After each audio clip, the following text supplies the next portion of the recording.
కాదురా, నేను ఎంత మిస్ అయ్యానో అంటే క్షమించాలి. ఇలా ఉంటుందని మీరందరూ వస్తున్నారని నిన్న గనక అచ్చన నీ సంగతి బయటికి వెళ్ళక చూసుకుందాం.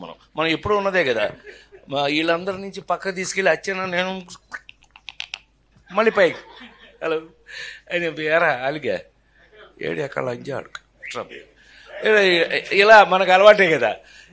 సత్యంగా నిన్న నేను ఎన్టీఆర్ అవార్డు తీసుకోవడానికి విజయవాడ వెళ్ళాల్సి వచ్చింది. చప్పట్లు కొట్టరా? బుద్ధుందా లేదా నాకు? ఎన్టీఆర్ అవార్డు అని చప్పట్లు కొట్టరా? ఏంటి బ్రెయిన్ పోయిందా అందరికి? చెప్పి కొట్టించుకోవడం ఏంటన్నయ్య? దానికి కొట్టకపోతే నీకు సిగ్గులేనట్లు లెక్క. విశ్వవిఖ్యాత నట సార్వభౌమ నందమూరి తారక రామారావు. సో అది ఆ అవార్డు నిన్న ఈ సంవత్సరం అదేదో ఆ ఇంట్లో తెలుసుగా, మీ అందరికి ఐడియా ఉందో లేదో, ఎన్టీ రామారావు ఇంట్లో గొడ్ల చావిట్లో పుట్టాను నేను, నిమ్మకూరులో.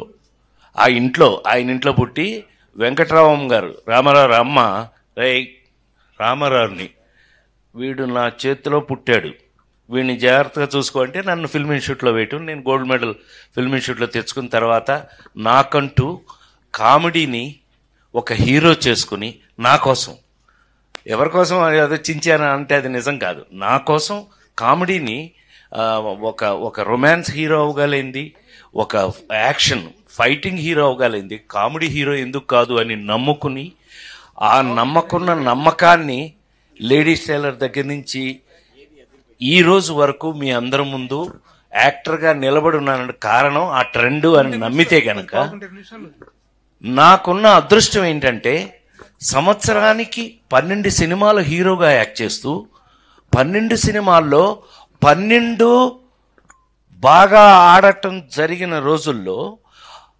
ఎందుకు ఆడింది అని అంటే కారణం, ఇవాళ మీకు నేను ఇక్కడ నిలబడి ఉండడానికి కారణం ఒక సినిమాకి సంబంధం లేని కథలు, సంబంధం లేని ఆ స్క్రీన్ ప్లేలు, సంబంధం లేనటువంటి కామెడీ,